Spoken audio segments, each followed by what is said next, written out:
So let the sun shine in. Welcome back to Sledgehammer Horror, guys. I am Ken Sledge. And I'm Ashley Sledge. And let's talk horror. So today we're going to be talking about the underrated 2016's The Autopsy of Jane Doe. This film seemed to come out of nowhere on the festival circuit and really took over streaming platforms. And it's a film that Ash and I both enjoy very much. So would you like to get us started, my love? Absolutely. So we are in Grantham, Virginia. We're zooming in on someone's home. Inside is a crime scene. There's a forensic photographer taking pictures of blood splatter. There's a dead woman. There's a dead man. There's a gun. There's glass broken all over the place. It's just a whole mess. It's chaos. This is when the sheriff walks upstairs to another dead body. And this is when he's radioed to get down to the basement. So he's like, I just came up the damn stairs. Yeah, so he gets down to the basement and they find yet another dead body. And this one, she is half buried in dirt and half out. She has no ID on her. She's no relation to the homeowners. And another officer asks him, do you know who she is? And he says, for now, we'll call her Jane Doe. That's almost the title of the movie. I wonder if they're going to do an autopsy on her. Maybe. So he asks, is there anything going on? The other officer says there's not a scratch outside of this house. So there's no forced entry. And what he's saying is it looks more like someone was trying to get out than someone was trying to get in. So Weird. Remember that. That may come into play later. We go over to the morgue. There are two morticians there doing an autopsy on a burned body. The older man asks the younger man, what was the cause of death? The younger man says, well, smoke inhalation. And the older man asks him, what do you mean? Where did the police find the body at? And the younger man says, they found him in the kitchen. And the older man says, the house is on fire. The front door is 30 feet away from you. You're not going to make it out that front door. Now, the lungs are damaged, but the airways are not diluted enough. So you can obviously tell now that this older guy is teaching the younger guy what they're trying to do. And that you can't just assume when you're working on a crime scene or you're working on a dead body.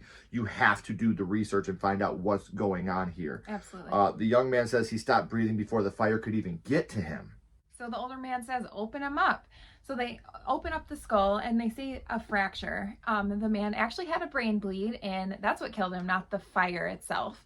The older man says, everyone has a secret. Some are just better at hiding it than others. And the young man's like, yeah, and some are better at finding it than others.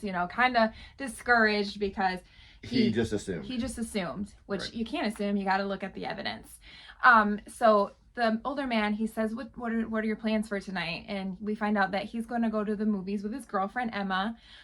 We also find out that the two men are father and son. Right. And they have recently lost their mother/wife.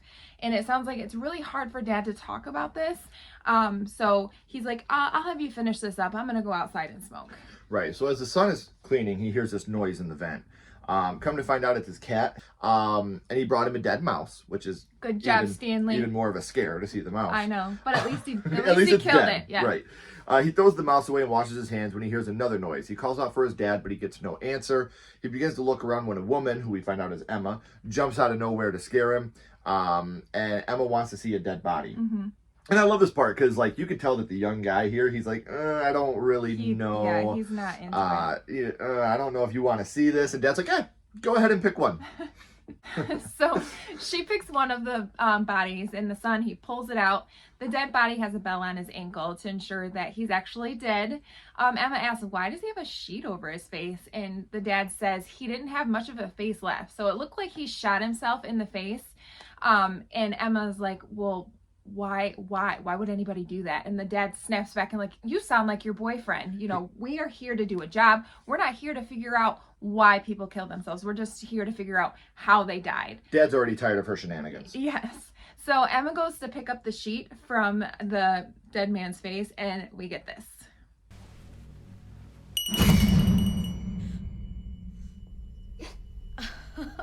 So now the son is laughing for scaring her. Yes. He's like, how does it feel? And what, they kind of, when they were back in the olden days, they put the bells on their ankles so that way if someone was, during the plague or anything like that, if they weren't really dead, you would hear the bell ringing knowing that they were alive. It's fucking terrifying. Right. So for him to do that right as she's getting close was really, really awesome. Mm-hmm. They're getting ready to leave to go to the movies when the sheriff brings in another body. Dad tells the sheriff to bring her on back. Son says, Dad, if you want me to stay. Dad says, nope, you go, I got it. He starts to leave when he asks his girlfriend if she's seen the look on the sheriff's face. He wouldn't be here so late if it wasn't important. And Emma's already like, oh, here we go. You're going to diss me again. Yep. When he says, but it's my dad, she says, well, there it is. You're going to ditch me again, aren't you? And, you know, you can kind of see, like, I feel for both of them. Yeah, you get both sides. Like, that's my dad. I need to help him. But at the same time, it's like we're trying to, you know, build this relationship. Right, but he doesn't have his mom anymore. Yeah. Like, dad is all I have left. And that's all that dad has as well. So I think he feels sorry and he needs to be there for him. Right. So there's a lot of going on here without saying anything. Yeah. And that's what I love. She goes, well, what's he going to do when you leave? So now, you know, we're thinking that he's going to be inheriting this business, especially with how deep he is into it. You know, when he's looking at the investigation of the lungs or the skull, he really likes what he does, but he doesn't want to admit that he wants to follow in his dad's footsteps, is the impression that I get at this moment of the film. He says, you know, he's a... Yeah, so just by the look, she's like, you haven't told him yet, have you? Right. So, no, he has not told his dad that he's leaving yet. And he tells her it's just really not that simple. So he says, I don't want to be Austin Tilden, the morgue worker. So we finally get his name. We can finally start calling him Austin, not the young boy. Yes. So Austin. He says he needs my help. He begs her for 2 hours. Give me 2 hours, and then you have me for the rest of the night. Come back, and I'll be ready. We'll go. We'll have a great night. This is when you go back, and the sheriff is unzipping the body. The sheriff tells Dad they found her in the basement of the Douglas's place with no ID, no fingerprints in the system. No one has any idea who she is. This is when we see Stanley the cat, and he starts growling, and Dad kind of hushes him. It's like, why is this cat growling? Right. At this moment, you're like, you know, because they always say animals can sense evil. Yeah. So I love the little tiny attention to detail they put in this movie, too. Absolutely. The sheriff believes that she was dumped at the Douglas's home, and whoever dumped him there didn't know that the Douglases were home that day. When the dad hushes Stanley, though, you can tell he's tired of Stanley's shenanigans, Yeah, too. he's like, that damn cat. Right. He says, I'll bring the other bodies tomorrow, but for now, she is our priority. Right. Well, this is when Austin, I can say his name, walks in and says it would have been nice to get a look at the crime scene. Sheriff gets irritated and says, I have 4 people dead and no clue how any of it happened. Dad says, we do have protocol. Sheriff says, the press is going to need answers on this in the morning. You know, so I get where Austin's coming from. You know, if we're going to examine this body, we should have been able to at least get pictures of the crime scene to see what we're dealing with altogether. Yep. I can give you, you know, a couple hours. That's about, you know, but I need this by morning. This is something that I need to have done by morning. Dad says time frame, and the sheriff says this has to be done tonight. I need the answers for this in the morning. I can't push it back any farther than that. The two begin an autopsy of Jane Doe.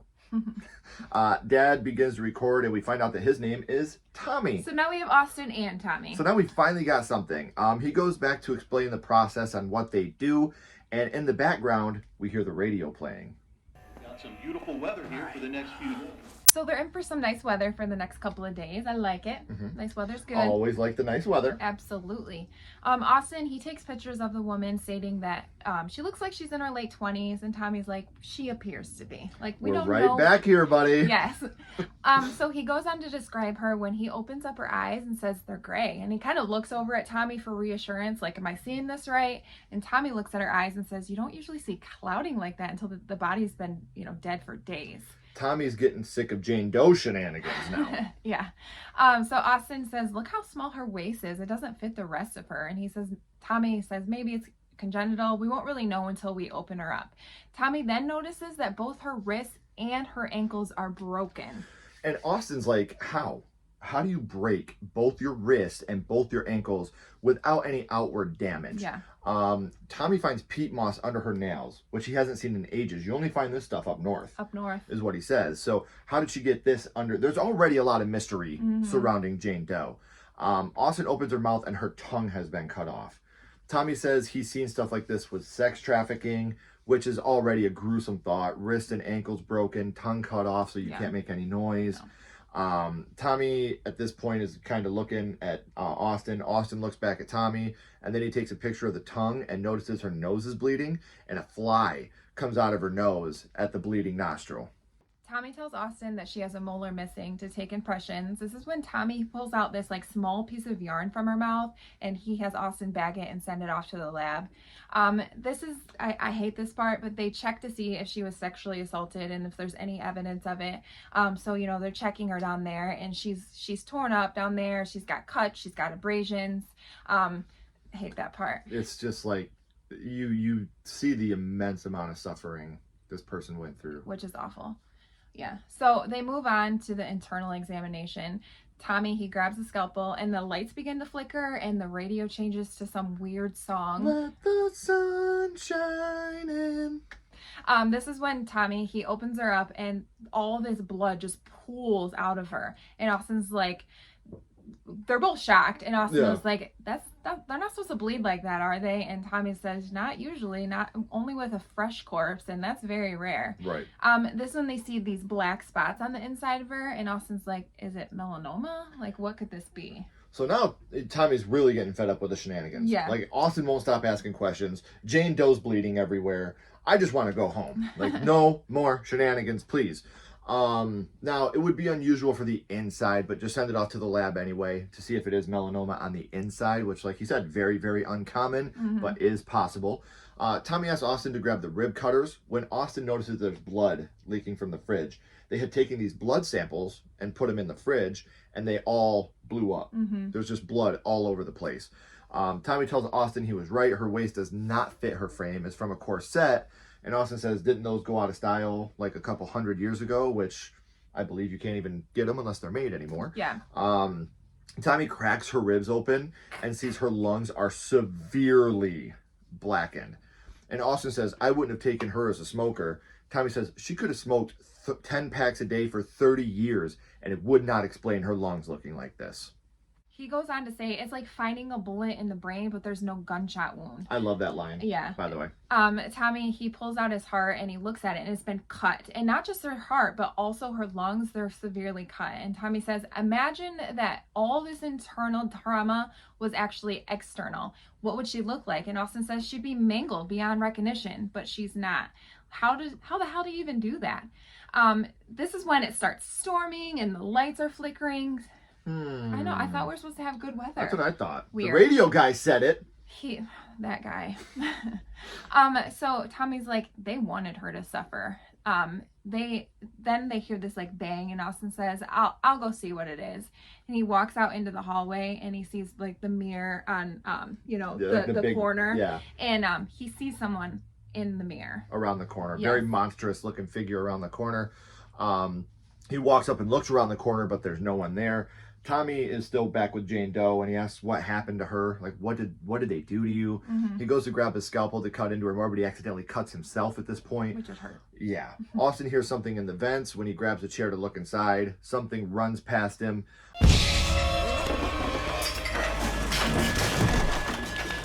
Austin gets scared and he falls to the floor. Tommy comes in and asks, what the hell happened? Are you okay? Like, why are you on the floor? Yeah. Austin says it's something in the vent. He gets up, looks in the vent, and finds that Stanley is hurt really, really badly. This is when Austin gives him to Tommy, and Tommy just breaks his neck. And then Tommy, he throws him into the cremator and says, can you just give me a minute to Austin? So Austin, he goes back into the lab. When he gets in there, he notices that one of the freezer doors that you put the dead bodies is open. So he's going to shut it. When Tommy comes in, he's like, what are you doing? He's like, I must not have just closed it all the way. I don't know. This is when Tommy, he starts to talk about Stanley and how he was such a pain in the ass, but he was your mother's cat, and it's one of the few things I have left of my wife. He was tired of his shenanigans too. He was tired of his shenanigans, but it was the only thing one of the only things he had left of his wife, so he kept him around for that reason. Austin says, I miss her too, Dad. And Tommy's like, all right, let's get back to work. Like, that's enough of that, talk. Right. So this is when they start stage 3 of the autopsy. And Austin, he kind of looks at his dad, just letting him know, you can talk to me about this, Dad. Right. Tommy's like, I'm fine. And then he pulls out a flower from her stomach. It's a Jimson weed. It's a paralyzing agent. So Tommy says she has to be from the north. Yeah. There's no debate about it now because that's where the Jimson weed is from. It's from the north as well. Then we get the radio saying this. Trust me when I tell you, this is not a storm you want to get caught in. So much for that nice weather we're supposed to be having for the next couple of days. Can you make up your mind, weatherman? Mr. Radio Guy. You were Google before Google. I was supposed to trust you. Austin says, Dad, why don't we finish this in the morning? And Tommy says, no, the sheriff needs a COD tonight. He then pulls a fabric out with a tooth in it. The fabric looks like it's like in a shell with like Roman numerals on it. Like an old school, like, it's really old looking. Yeah. And it's got all these different Roman numerals and writings all over it. Austin looks at the string from her mouth, takes the tooth and lines it up with the missing molar, and it is her tooth that was in her stomach. Tommy asks Austin, so what do we have so far? Internal mutilation, then they burned her almost like a human sacrifice. This is when, again, the radio gives them this flash flood warning in the background. Tommy says, you can't kill someone this way without leaving a trace on the outside. Austin says, these bodies are more than just CODs, Dad. This happened to her for a reason. And then again, the radio in the background saying, this is not a storm you want to get caught in. Trust me, you aren't going anywhere. And changes to this weird, like, creepy song about the devil.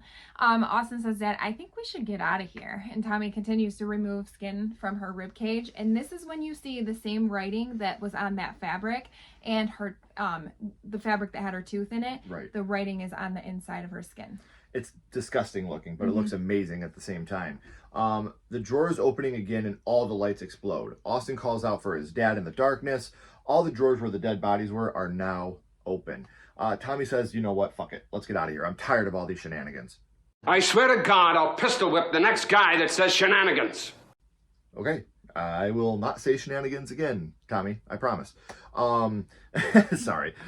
They try to open the cellar door, but it's stuck. Austin can't get any service on his phone. Tommy says, the office, we have a phone in the office. Let's get there. They run to the office and they lock themselves in there. Tommy calls the sheriff and tells him to get over there now, but the sheriff can't hear him and the phone goes dead. That's when we start to hear the bells ringing.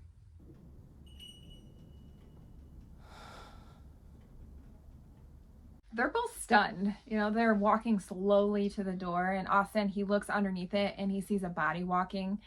This is when the body starts banging on the door and both men are holding a cabinet in front of it so they can't get in. Austin says, it's her. Everything was fine until we cut into her. And Tommy's like, she's just a corpse. And Austin's like, we should have left. I wanted to leave.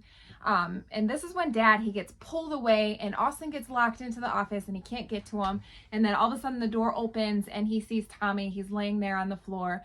Tommy says they were gray. Her eyes were gray. Austin said, it's her. And Tommy, he doesn't think it's possible. Austin's like, with everything we've seen here tonight, Dad, with everything that's going on, I think we're far past possible at this point. Tommy asks Austin, well, what do we do? They go back into the lab and all the organs that they have taken out of Jane Doe have rapidly decomposed.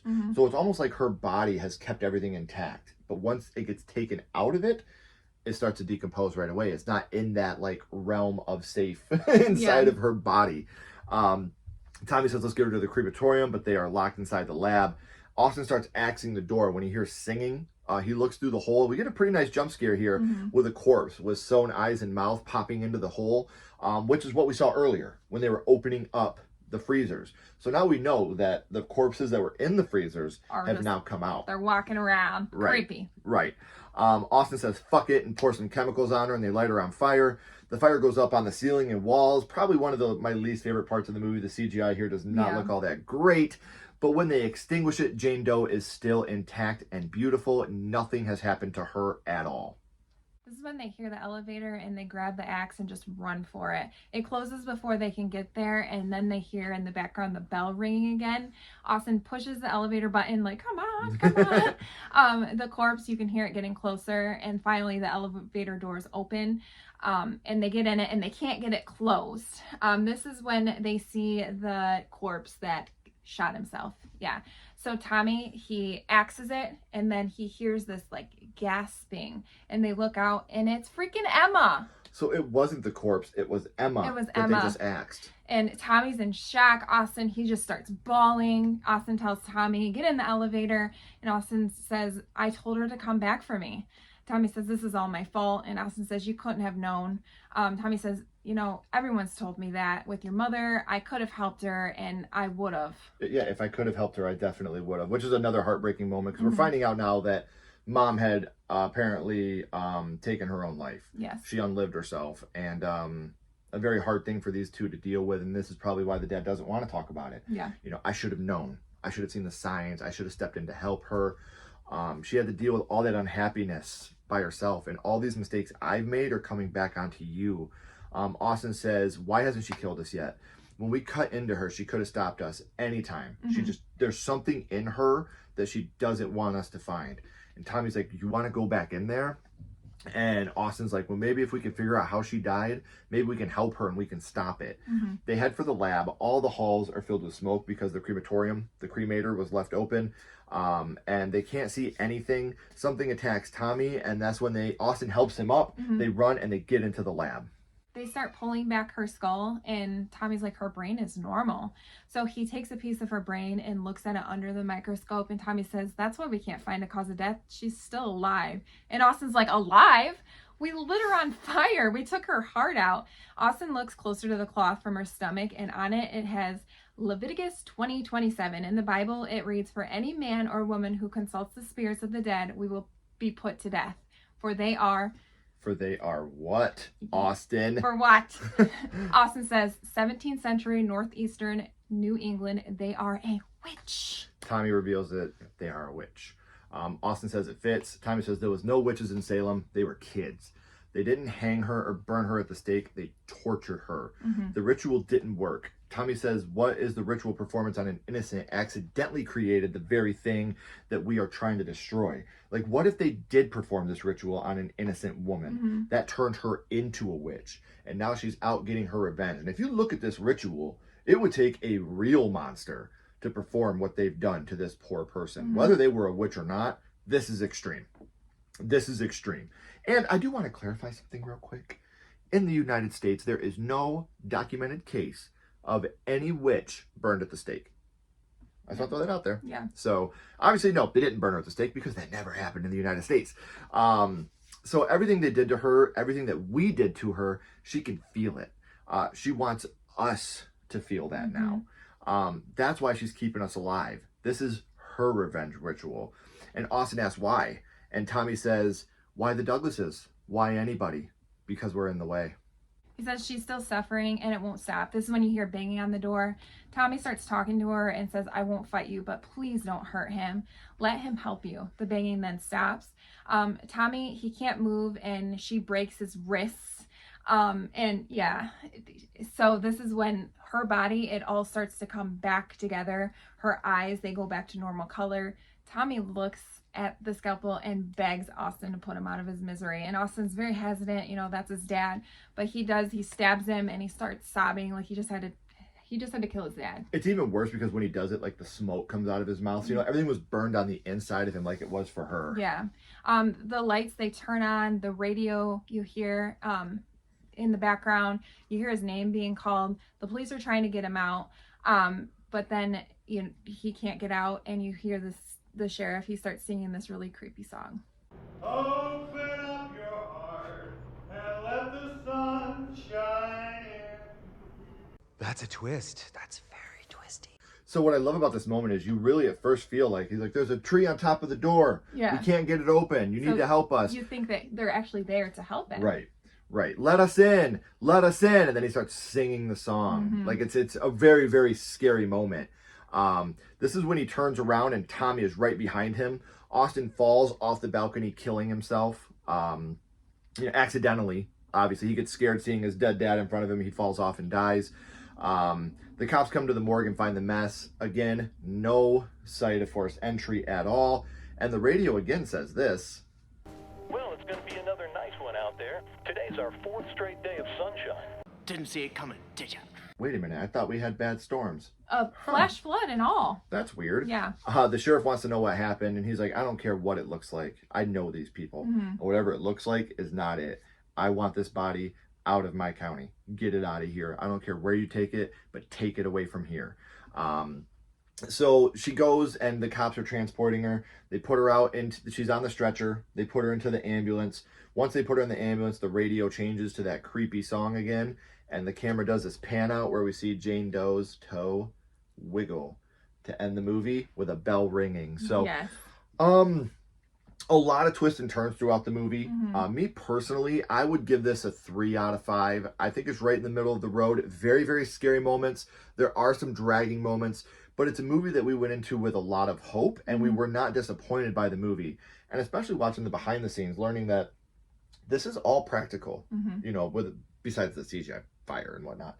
It's always her that's laying there, which would be an awkward, you know, job interview. Yeah. So we need you to come in and just lay naked on this bed the whole time. Yeah. But she's a yoga instructor. She was able to control her breathing. So me personally, I'm going to give it a 3 out of 5. I think I'm going to give it a 4 out of 5. It's scary. It's got some good jump scares. I really do like the father and son relationship that they have. And, you know, how they are both mourning their mother/wife. Yeah. And the son wants to talk about it, but the dad doesn't. That all feels really real to me. Yeah. And I really enjoy this movie. I don't know. I'm not going to necessarily say it's fun because it's like really dark. It is a dark movie. But it's a fun watch, yeah, but it's not a fun movie. It's entertaining. Yes. So we want to thank you guys so much. If you've seen The Autopsy of Jane Doe, what were your thoughts? Do you like the movie? Let us know in the comments. And next month, we went from a movie that's very dark, very grim, to a movie that's very light and very fun altogether. Next month is going to be 2010's Tucker and Dale versus Evil. So we're very excited about that as well. And if you haven't already, guys, please like and subscribe and follow Sledgehammer Horror on social media. It means more to us than you could ever know. And until next time, keep talking horror. Stay who you are. And we'll see you guys soon. Bye, guys.